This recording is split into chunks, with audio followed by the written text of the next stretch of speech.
Welcome back to Mixed Views with your favorite mixed couple, Yeah. Humna and Tyler. Today we're going to be talking about a few different things on our first episode back. It's like the Renewal. grand opening. I mean, it's February 3rd and we haven't recorded anything in a It's okay, while. it doesn't matter. We're considering this our first episode again. So, we got few things today, such as, what are we talking about, babe?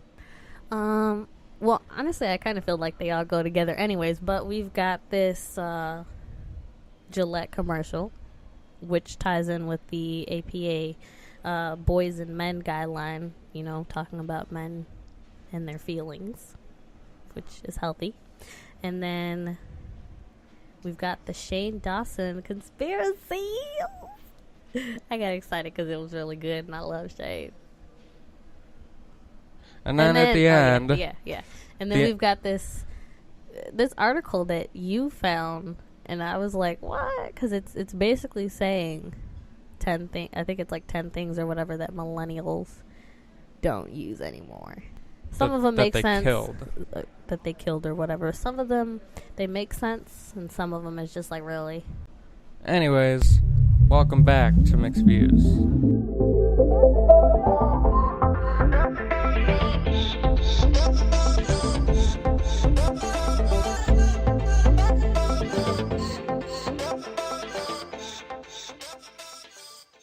The American Psychological Association released its first ever guidelines to help psychologists work with boys and men. It's the first ever guidelines of its kind. 13 years in the making, 40 years of research. The guidelines point out that traditional masculinity is psychologically harmful and socializing boys to suppress their emotion, causing damage internally and externally. Mm-hmm. These new guidelines aim to help practitioners and assist patients.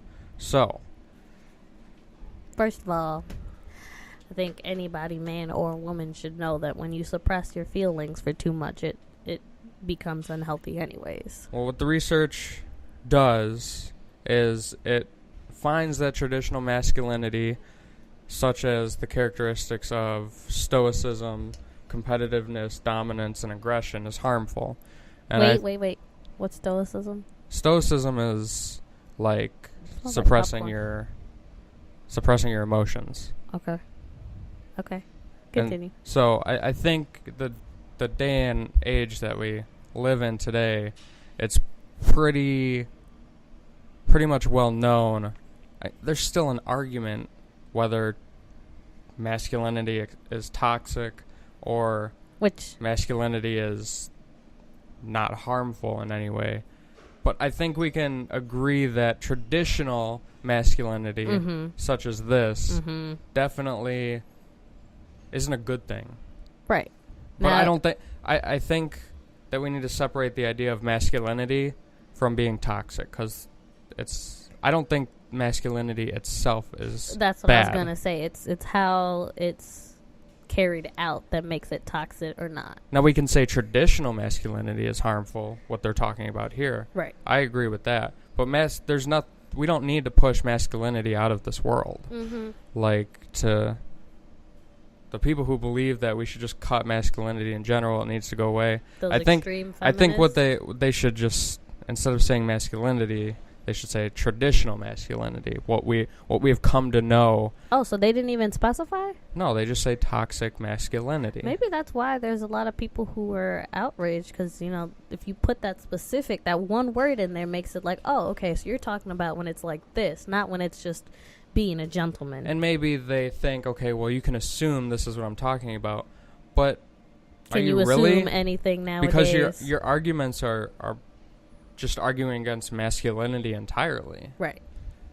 Now, the people who are for masculinity are kind of, in a way, they don't think of it as all of this, because some people will say that if you make masculinity, instead of suppressing your feelings, you're expressing your feelings. Instead of being aggressive, you're just being, like, positively competitive, and not like, because competitiveness in a way that it's a healthy competitiveness. Right. You know, Like, you want to be good. That. You want to be good at what you do. Like, if you're in a new job, like me, I want to be good at what I do, but I don't, I'm not competitive about it. I just work hard. Right.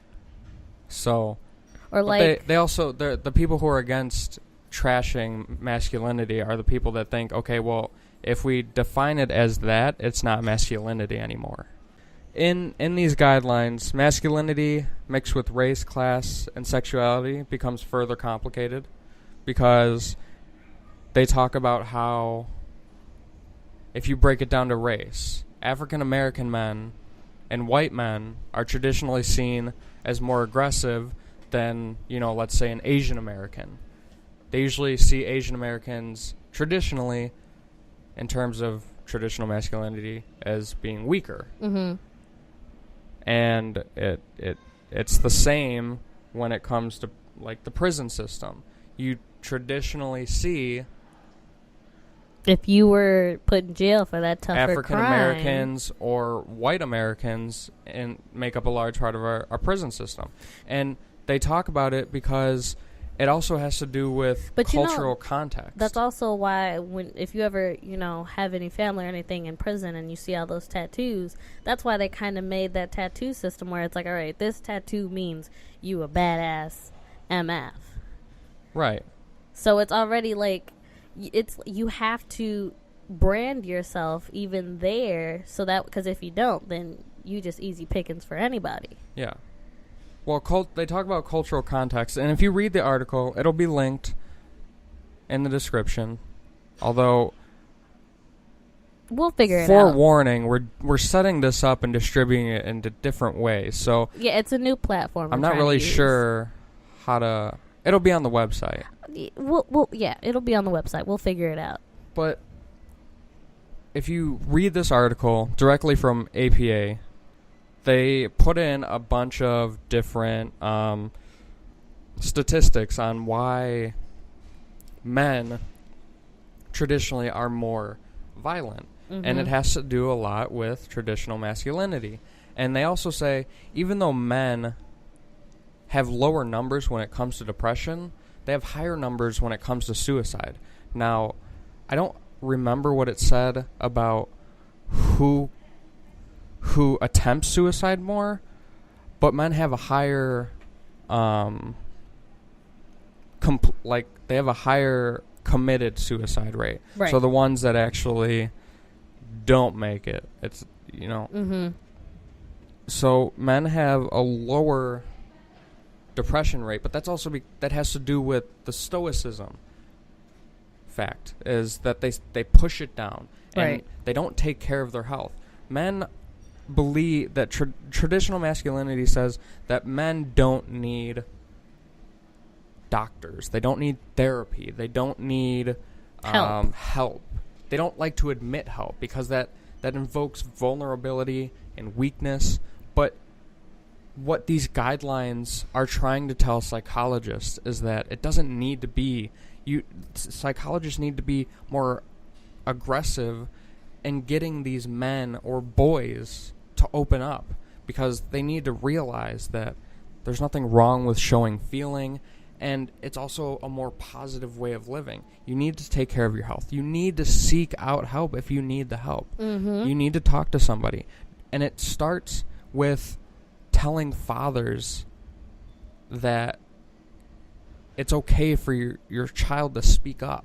It's not okay to tell them that if you get hurt, you need to suck it up and walk it off. Right. Like, if they're hurt, they're hurt. And it doesn't need to just be physical. It needs to be emotional, too. So, encouraging fathers to engage more fully with their children is a start. And also, they talk about addressing school-related challenges.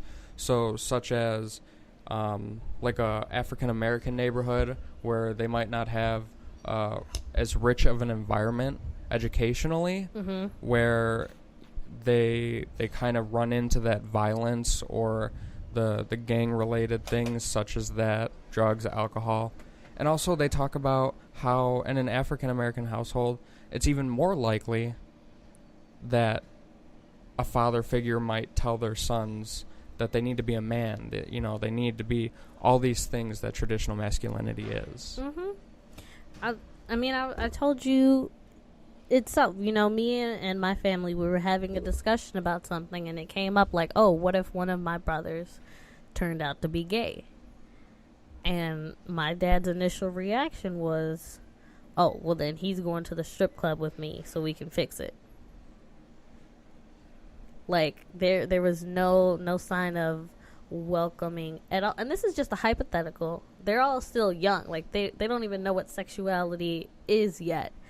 But just to hear him say that in front of my other siblings who are old enough to kind of get an idea of what that means, is just like, you're already showing kind of a bad idea that you're gonna parent to all of us. Do you find these guidelines to be an attack on masculinity? Yeah, I mean, I don't know. I'm not a guy exactly, but I've seen it happen. You're saying these guidelines are an attack on masculinity? Oh, no. No. Okay. Because you said yeah at first. I got kind of caught me off guard. No. I don't think it's an attack on masculinity.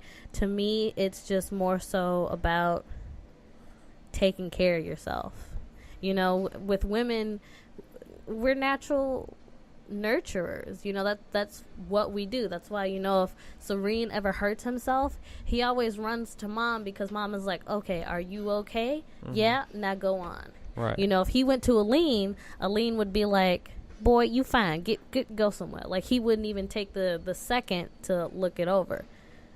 I do think there's different types of masculinities, like you said, the traditional, which is what my father has, and then there's the one nowadays where you see those guys who are expressing their feelings a lot better. And I also think that that's kind of what women are looking for now, is we want that expression of, okay, you know, how are you doing? Do we need to take some time apart? Do you need to go to the doctor?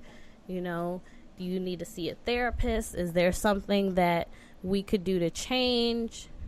I think that's kind of what women are going for nowadays anyway, because that whole traditional masculinity, it also puts women in the bubble of, oh, she's got to be at home. She's got to take care of everyone as well.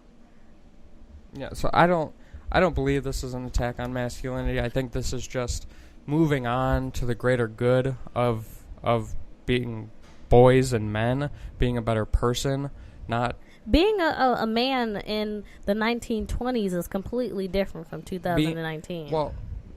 These guidelines are supposed to help and supposed to show that not only is it better for the people around you to not take the qualities of traditional masculinity, is that it also benefits you as a person emotionally and mentally and physically, and it also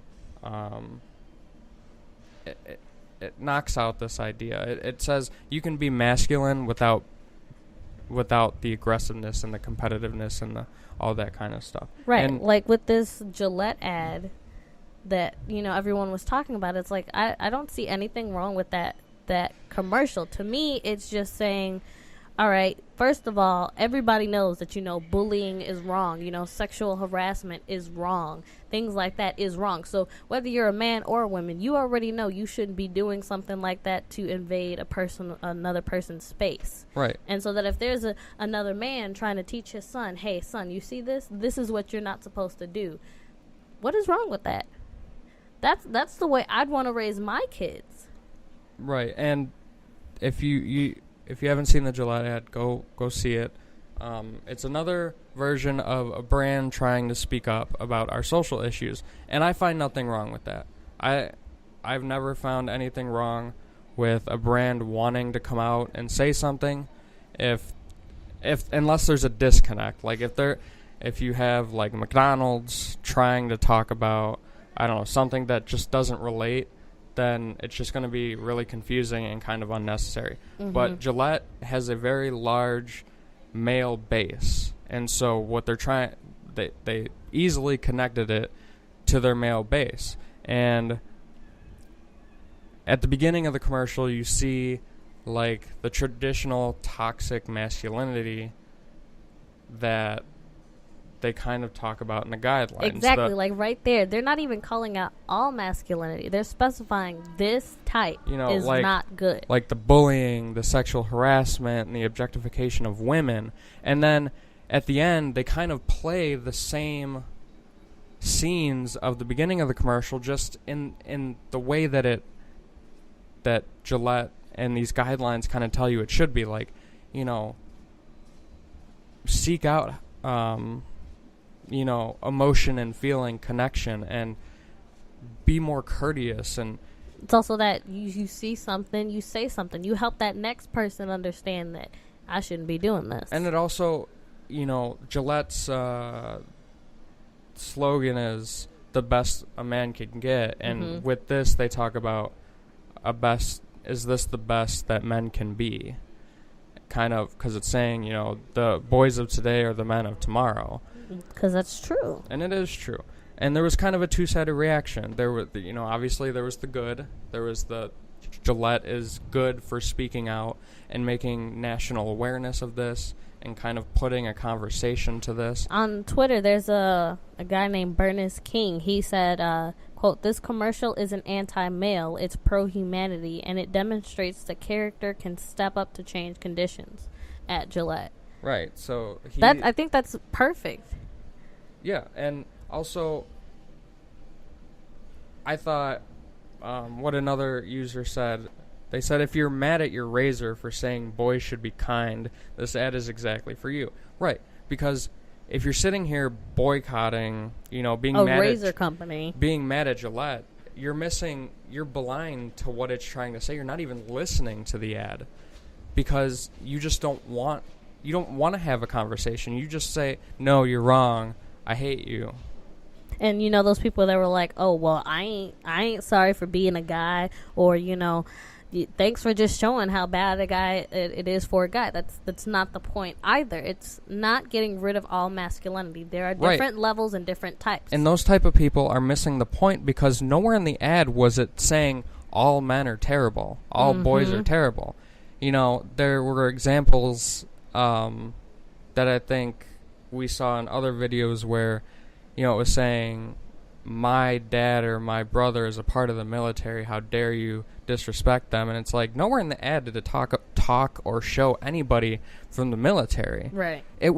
That was you saying that the ad attacked all men. It didn't attack men. Now you're getting butt hurt and not catching the message at all. All it did was attack the men that were involved in these types of inappropriate behaviors. I don't even think it was attacking. I think it was just clarifying and putting a big old eyeball on this type of routine, systematic kind of parenting and teaching that happens, because no one ever really breaks out for that. Or when you do have those few parents who are like, oh no, I'm not raising my child like that, they get looked down upon by their other friends, because it's like, okay, well, why are you being so easy on your son? Right. Because it's not enough people open to this idea. And I don't understand why. Like, why? I'll admit, I'm a very emotional person when it comes to speaking how I feel. Like, I only do it with the people I trust, but I expect most people to be that way. I don't see the reason. And also, I don't feel good when I try to keep my emotions in. It messes with it physically messes with who I am. Like, people, you can tell when I'm holding something back. Just like looking at you in the morning, if you have that face, I automatically know, all right, he's about to be crabby. We need to figure out what's going on with him. Did he take his medicine if he needed it? Did I do something last night? Is it something he heard? I was telling you, it's like the way I was raised, it's kind of similar, because I was the oldest. I grew up as a tomboy, because it took, even now, I still suppress feelings. It's the easiest thing for me to do. It's like, if I don't want to talk to you about it, you won't see any kind of signs of something is wrong with me. And I think being with you has kind of made me realize, you know what, no, maybe I do need to go talk to somebody about these issues that I may or may not have. Yeah. And I never thought anything was wrong with it. It's just in my house, no one ever talked about it. So I never said anything. What both of these things are doing between the guidelines from the APA and the Gillette ad, it's not saying that we have to cut out masculinity. It's saying that it doesn't have to be what it traditionally was. Masculinity can be something else, and it can benefit everybody. Right. It's all about the improvement of yourself and making sure that you are the healthiest you can be. And you're making a better world out of it with less violence, less suicide, lowering prison rates, all that kind of stuff. Treating everybody the way they should be. Mm-hmm. Because men and women are different, but in the simple things, they're the same. We're all human. You know, there's women and men who go through, they go to therapy, they have depression, they may or may not commit suicide. You know, we all have the same emotions. We're all human. You just need to make sure you take care of yourself. We'll take a break. Yeah, that was kind of heavy. Yeah. When we come back, we'll get into Shane Dawson conspiracies.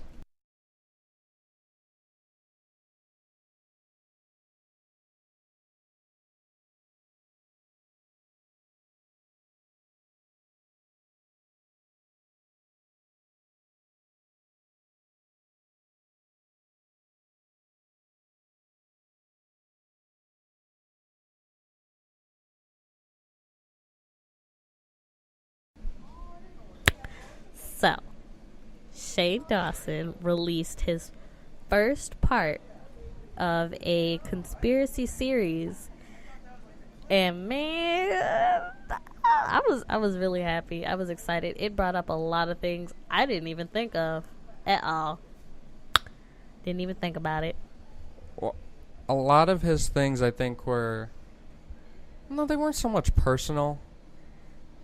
Because he talks about some of the fires that were going around the wildfires, the going California on wildfires, and I think that was his most personal thing because it affected him directly. Mm-hmm. And he talked a lot about that. He also talked about iPhone conspiracies, which it came out, but honestly, I wasn't surprised by that. I wasn't surprised about bit, that, but not really. I wasn't really surprised about any of it. What he said, he was talking about how in your live, like when you take pictures on the live setting, it records 3 minutes before and 3 minutes after, or 3 seconds. Sorry. No, it was 3 different things that came out with the iPhone that he was talking about. So it's the first one where I think it's 3 seconds before and 3 seconds after a call or something. You can hear message from the other party, even if you haven't picked up the call. And then there's the one with the picture where he showed us where he's talking, and 3 seconds before that he actually captures the picture, it records his audio. And then it was the other thing where this app is recording you, like your audio, while you're on the app. Right, but I didn't find the iPhone conspiracy strong because there wasn't a lot of proof, like with some of them. And some of them were just small where it was like, I didn't really find it to be conspiracy worthy. I mean, with the whole audio thing, I don't know. Maybe it's just because, I know because you have an iPhone. I'm an Android person. I like my Samsung. That, when you talk to Siri, once you say her name, she recognizes you. So clearly, just that feature alone tells you that they're listening. I was telling you that with with Galaxy, or Samsung Galaxy is our Siri. You have to press the home button and then she pops up. So as far as I know, Samsung ain't over here. They probably are secretly listening to us, but they ain't make it known yet. Although I did see somewhere, I think maybe it was a Philip DeFranco video I watched without you, that Apple actually knew about this before it blew up. Of course they did. Because it was Phil. Because he was talking on one of his videos, and there was an actual mom of a teenage kid, and the kid found out about this little glitch, and they emailed Apple, and they didn't respond until recently. Yeah, the glitch was when he tried calling one of his friends and then tried to add another friend to the call. Mm-hmm. It forced the other person to pick up the phone even if they didn't accept the call. Right. So the call went through without the other party picking up, and so he could hear what the other person was doing on the other line, even though the other person had nothing to do with answering the phone call. Mm-hmm. It was just kind of a force glitch. And so Apple wasn't, I don't know why they weren't responding. That seems like something that would catch your attention in the helpline inbox. Whoever's going through that seems like something that they would want to look into. But it didn't blow up until it started being covered by the news. Right. And that's kind of scary. But the conspiracy, one of his strongest conspiracies that he goes over is the deep fakes. Deep fakes. And these had like a big national talking point a while back, and then it just kind of died out. before this shut down. Right. And so, if you don't know what deepfakes are, according to whatis.com, deepfakes is an AI-based technology used to produce or alter video content so that it presents something that did not, in fact, occur. And so basically falsifying an image or video. Right. So putting someone's face or body in a video or voice that they're not actually in. Yeah. Right. Or just stuff like that, video, audio based, and it's used to create fake news, malicious hoaxes, political videos, and of course the biggest one that celebrity we probably all porn. Heard about is the celebrity porn, and that's scary. And the idea of this at first kind of sounded fun. It's like a CGI because you see it in movies, Mm-hmm. like when actors or actresses die, or you try to bring someone back to life in a Mm-hmm. movie. You can use this type of technology to put them in the movie, to put their face on someone with a similar facial structure. Like when Shane first started talking about all that, the first celebrity that came to mind was Paul Walker, because I'm a major fan of that franchise, and I knew when they came out with the last one that they used his brother and they just put his face on his brother's body. See, and the one that he showed that I had watched a video on previously was in Star Wars. I don't remember the character's name, but it was an actor who had been in the previous movies and he died, but they wanted to bring him back for one of the newer movies, and they put his face on somebody else to create, and they studied his facial movements. The guy who was acting as him, they studied his facial movements, and he had to move his face in a way that represented him so it would be as accurate as possible. Right. And I think the one thing that scared, or actually, gave me a little heebie-jeebies is the fact that it happened to that random girl. Well, it happened to... It blew up on porn sites. Right. Because you were... whoever was...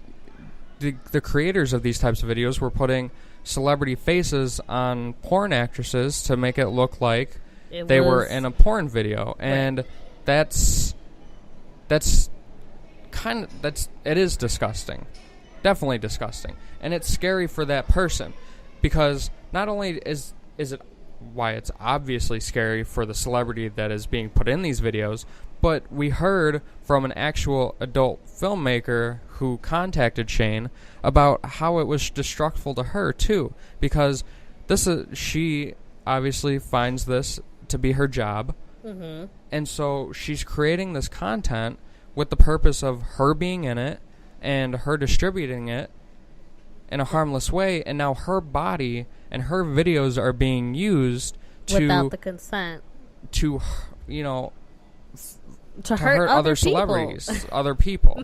Right. Or even with that one girl who talked to Shane, and she realized that she was a regular girl like me, and she realized that her face had been put on these other adult performers, and she's like, I've never done anything like this in my life, and it almost destroyed what she had going on. And that's what gets me. It's because everybody's all about social media. You know, you got your Facebook, your Instagram, your Snapchat, and all of that. And so it's so easy for anybody to just take your picture and put it wherever they want now. Mm-hmm.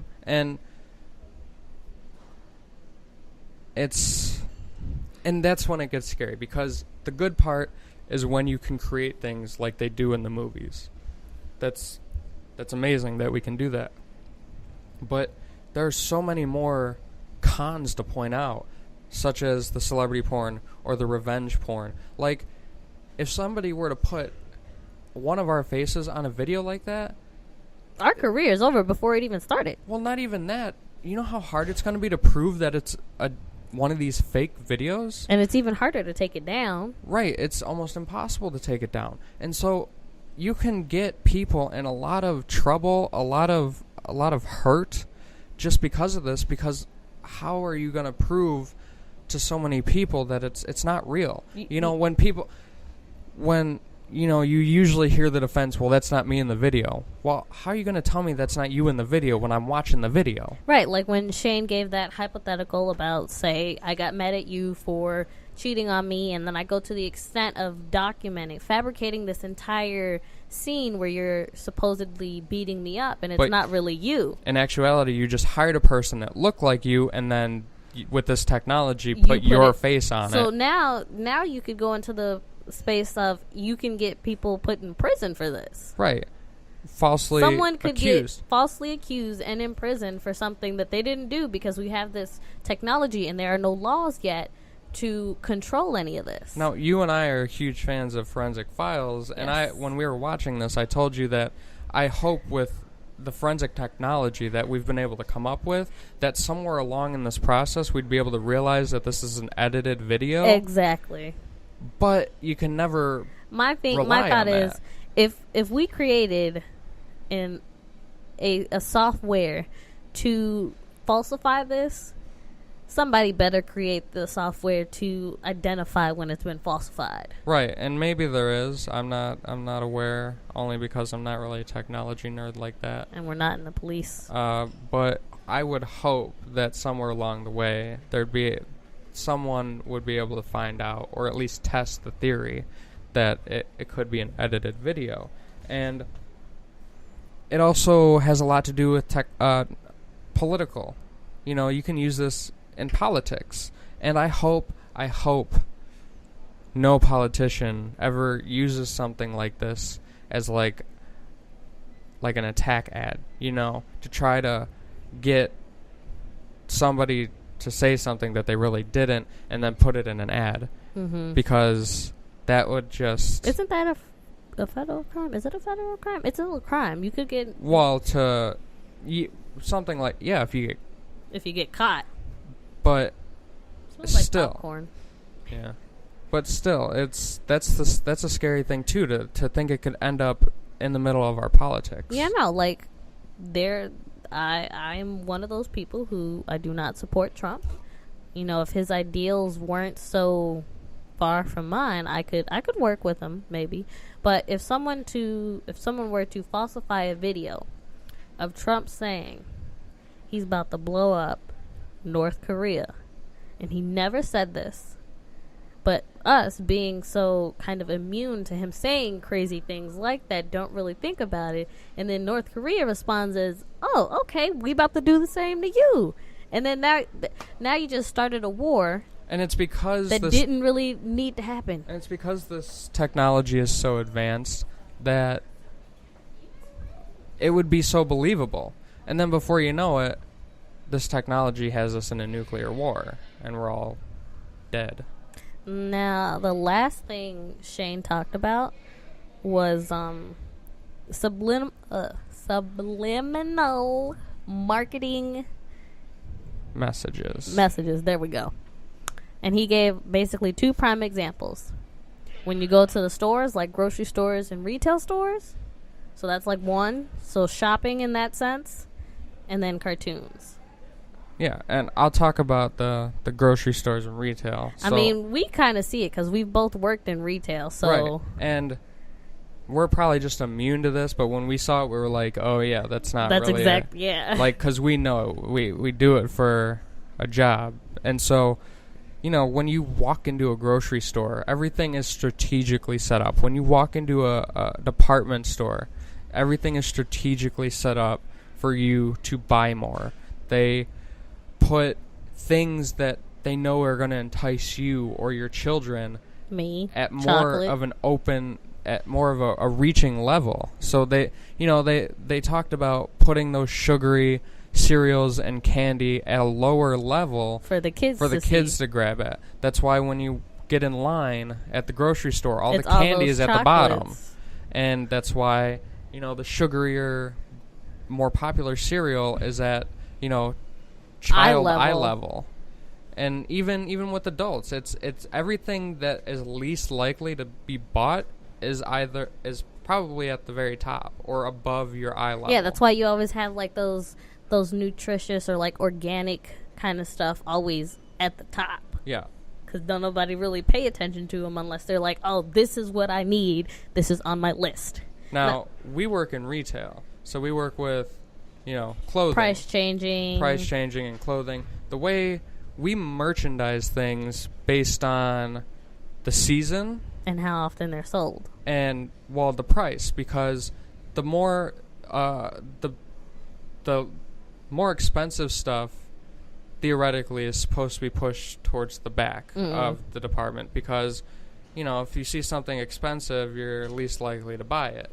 But if you see something that's on sale and it's really cheap. But even those sales, we totally talked about the sales itself last week because I think it was something Carson sent me, or not Carson's, Shoe Carnival was like buy one, get one half off. And we both talked about, the whole buy one, get one half off or like buy one, get one free or whatever. That's still not a good deal. No, buy one, get one free are typically. Okay, buy one, get one free. Or buy one, get one half off. Yeah, okay, buy one, get one half off, typically. That's because buy one, get one half off, it goes back to the original price. And then you get it half off the original price. When it's on sale, obviously it's just on sale for 40, 50, I don't know, however See, many my only percentage thing, my example I gave to you is like, okay, when I bought me winter boots, like 2 winters ago, there was that sale that they had was buy one, get one half off. I was okay with it because both of the shoes I went for were the same price. A lot of times when people see sales, they don't really pay attention to the price of the item, the original price of it. All they're thinking about is, oh, this is the sale. Okay, so it's good. I'll just grab 2 of them and I'll go. Right. And I usually don't buy anything when it's buy one, get one half off because it's so much more expensive. Yeah, I don't like either. Pants or jeans, the original price on those things can be upwards of $50 or $60. Then you're paying $90 for 2 pairs of pants. Okay, well, I don't know what the hell you buying clothes from. I'm just saying, the prices that I work around are like that. Like right now, my store has like shorts and swimsuits out, and it's the beginning of February. Year. But that's why when you walk into Walmart, that's why they have, things like Easter stuff out right now. Because I was about to say they had Valentine's Day stuff out as soon as Christmas was over. They want you to buy it now and keep buying it. They want to open up the amount of time you keep buying things. Because if you buy things early, obviously Easter's not for another 2 months. But okay, I'll buy it early. Oh well, you buy Easter candy, you'll probably eat it within the next month, so you have to go back and buy more. See, I think the only thing I would buy early is like clothes. Yeah. Like in the beginning of the season. But then again, I'm also one of those people where I go through my clothing regularly, so I know if I need something else or not. Go ahead. No, I was just going to talk about, he also talked about like children's TV shows and games and nursery rhymes. I love my SpongeBob. And we all know, we've all heard that SpongeBob can be deemed inappropriate by some people. It has subliminal sexual adult intended messages. You could say it's true, you could say it's not true. It's obviously never been confirmed, but it's one of those things where once you see it, you can't really unsee it. Right, but what Shane really focused on is like the suicidal subliminal messages within a lot TV of shows. Cartoons and stuff like that are glorifying suicide and depression and He showed a couple examples from SpongeBob, but I wanted to like focus on like the older like Looney Tunes and Mickey Mouse. Like he showed examples between like 1940 and like I don't know, probably later on, but before SpongeBob, before our modern time now. So it was the older Walt Disney cartoons of sorts that he was like, a lot of them had shown themselves like shooting themselves in the head, hanging themselves, jumping off of bridges. He showed us one Mickey Mouse comic strip where you explicitly see in this comic strip 4 different ways Mickey tried to kill himself. Right. It was like that one. What's that one movie? Groundhog Day. I don't know. Where he kills himself and then he comes back. Oh yeah. Yeah, I don't remember I'm not movie inclined. You know that. Yeah. But okay. Well, you didn't give me any kind of Sorry. reference. But it was like that. He tried to kill himself with a shotgun. And then he tried to jump off a bridge. Then he tried to hang himself. Then he tried to poison himself. It was just like that, showing that many times Mickey Mouse trying to commit suicide is. Oh, are you finished with your thought? Yeah. Oh, and then what? Besides the whole fact where you can explicitly see he set up this gun this way to kill himself. Besides where you can actually explicitly see him doing this. He's also using the same words. Every time he's like, oh, maybe this will work since the other one didn't. Goodbye, cruel world. You see that exact dialogue in each one of these frames where he's trying a new method to kill himself. And that's what blows my mind even more, because it's like, if I was a parent back in that time and I saw my kid reading a comic like that, I'd be like, you ain't watching. You ain't. Nope. I mean, I'd like to see. This is one of the questions that popped in my head. I'd like to see suicide rates then compared to now, because in my head, it probably was lower. I feel like they're lower, and also plus most of them were probably off at the army anyways. Not just that. I didn't even think about that, but I was thinking of, was it intentional, or was it just did they think kids found violence?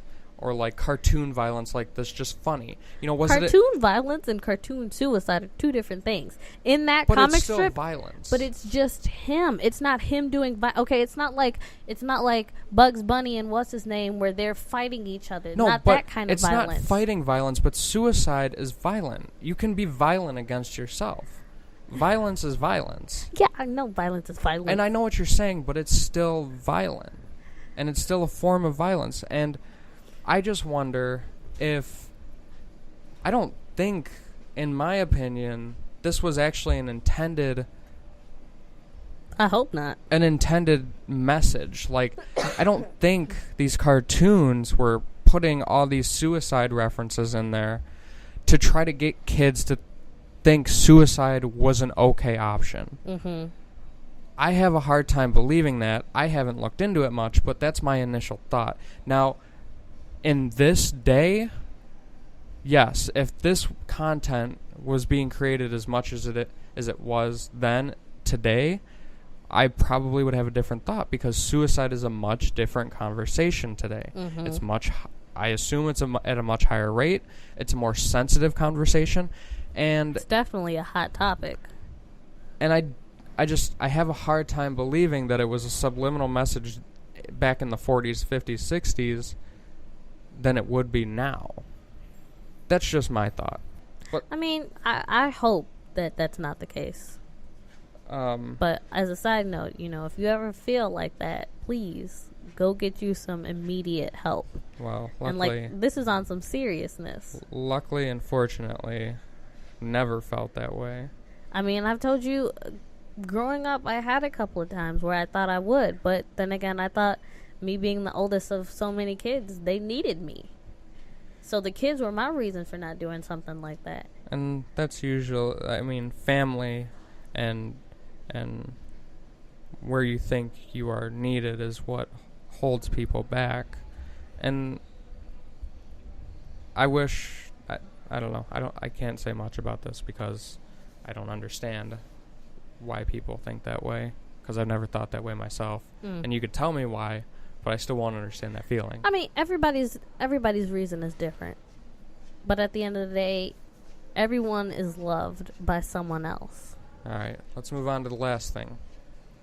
So apparently, millennials, the news' favorite word, even though it's used for... It's covering the wrong generation. It's used for basically every generation that's living presently. That isn't a grandparent. Right. Apparently, we kill a lot of shit. Even though they're... Well... No, because millennials is it's actually like my parents' age. Late 80s, mid 90s. I think it was 87 and 95? 94? Yeah, something like that. 96. So it's our parents' age. It's right. not even us, but of course we get included in it. Right. Well, it's pretty much anybody who...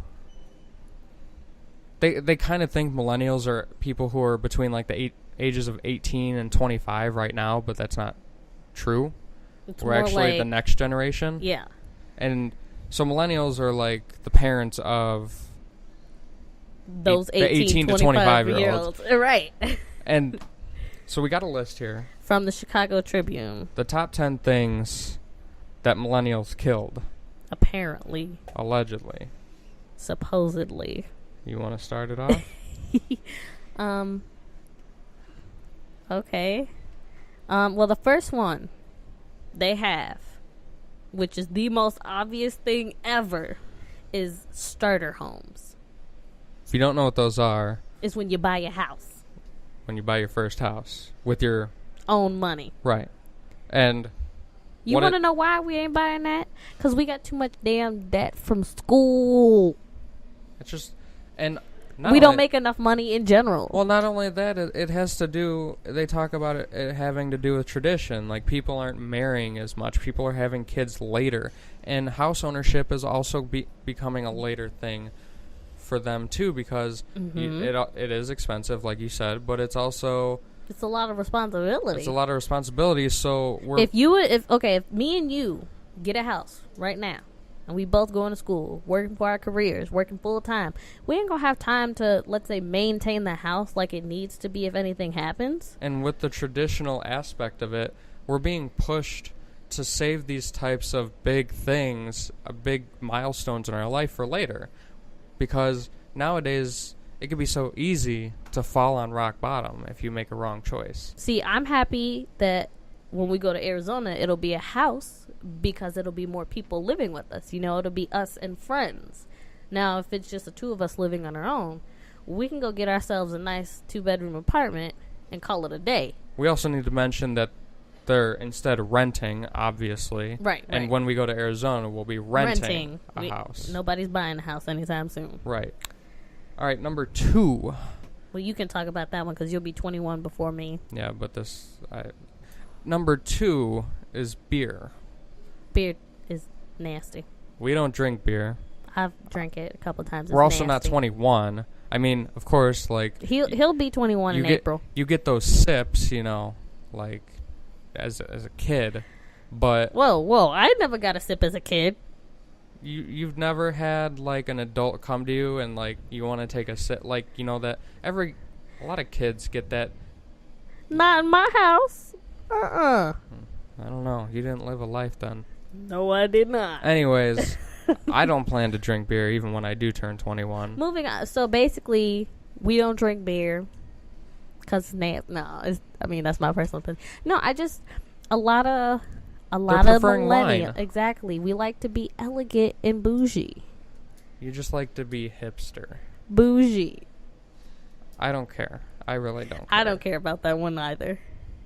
Canned tuna is the third one. Canned tuna. What it says, according to the Wall Street Journal, only 32% of consumers between 18 and 34 purchased canned fish or shellfish recently, compared to 45% of those over 55. Wait, shellfish is like crab and lobster? I don't know. They got a shell and it's a fish. Okay. I think more people... I think of along with like the beer thing, preferring wine.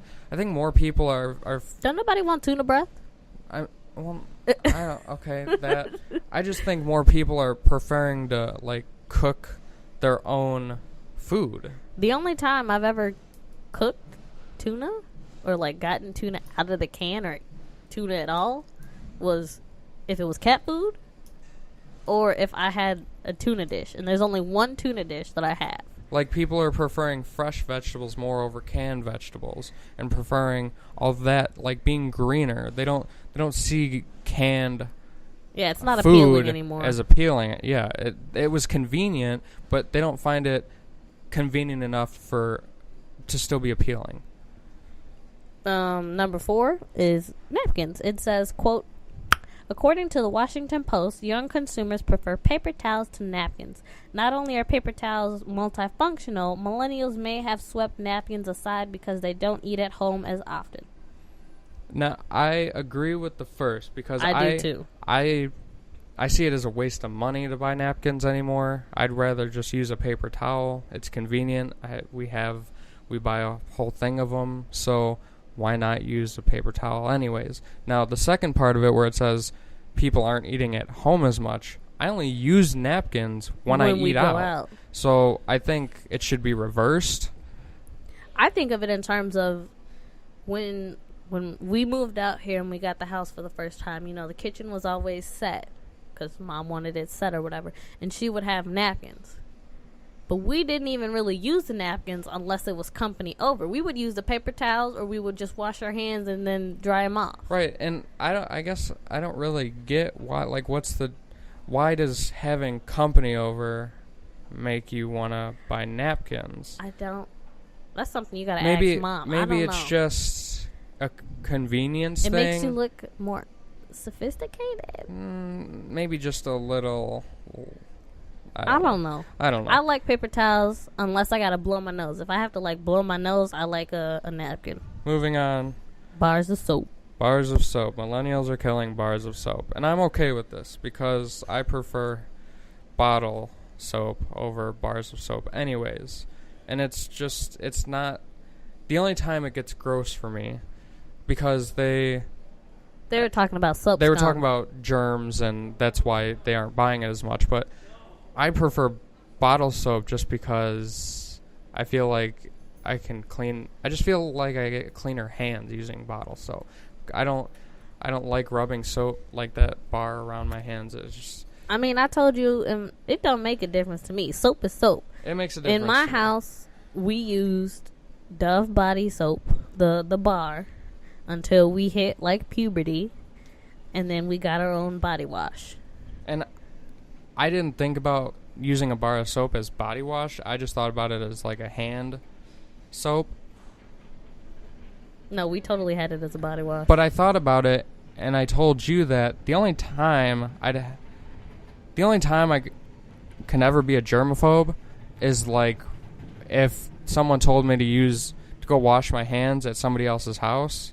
Like if I was at somebody else's house and they had a bar of soap, I would feel uncomfortable using somebody's bar of soap at somebody else's house. That would be kind of gross to me. Sounds funny when you say it. That'd be kind of gross to me. I'd only want to use it if it was at my house. Yeah. All right, the next one, number 6, is casual dining chains. This one kind of makes sense. I mean, what does it talk about? It talks about Applebee's and IHOP. IHOP, Denny's, Chili's, Hooters, those types of places. Yeah. I didn't really find that one. First of all, I stopped eating IHOP when they messed up my pancakes. Never ate at Applebee's. Never ate at Hooters. What was the other one? Denny's. We only get breakfast from Denny's, and that's only every once in a while. I don't know. I didn't really agree with this one because I still find these chains to be We still thriving. get B-dubs on a Thursday when the wings is cheap. We still go to Red Lobster whenever you want to be fancy and get me some fish. I don't know. I didn't have much to think about this one. Nah, me neither. Fabric softener. And the reason they think millennials are killing this one off is because they don't know what it is.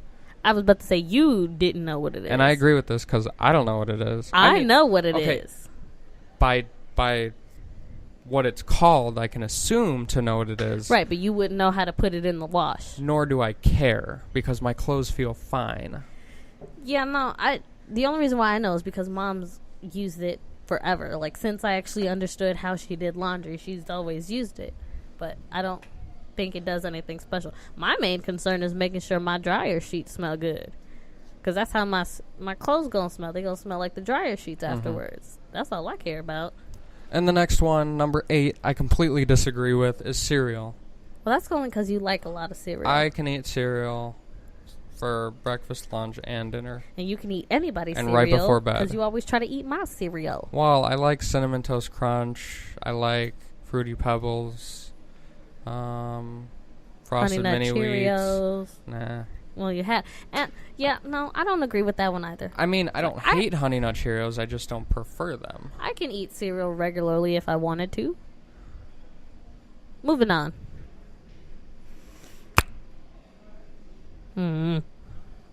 Next one is the restaurants. Don't nobody want to see titties when they eating no more. That's not cute. I mean, I just think Hooters in itself has died down a little. I think it was really popular for a while. Like, it was so different and so out there. But now with the Me Too and the objectification of women talking points, I think they're trying to I wouldn't mind. I would not mind going to Hooters, and if a lady waitress came up to me and she had her titties out, but I better see a guy's thing if that's the case. See, that's what throws me off in restaurants like that, is because they only objectify the women. Well, that's what I'm saying. That's why it's give me the men too. If you put some men up in there, I'm gonna be up in there with my husband, and we're gonna be eating there every other day. Well, I mean, I think the only way you could objectify men is if they were shirtless and wore a Speedo. If you want to see some titties, I want him shirtless and I want a Speedo. Well, at least they get to wear a shirt and shorts and shoes. They'll probably give their ass a yeast infection because it's so tight. I don't know.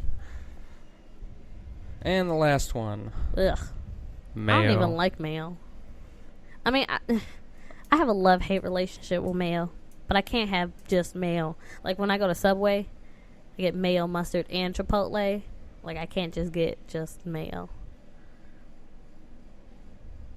I don't even think I've ever seen you put mayo on a sandwich. I just don't really. I have it every once in a while, but I have the olive oil mayo. It has a little bit less fat in it. But yeah, mayo is just not. Nah, I don't really care for it. There was actually. Oh, there was another website I found. So apparently, millennials don't buy cable. I mean, why would we? Exactly. We've got Netflix, Hulu, Amazon Prime, YouTube TV. There's even Sling, that. Yeah, I was about to say the Sling. All those kinds of things. Yeah. I just think we tired of that old shit. Give me something new. Something new. Anyways. That's the episode.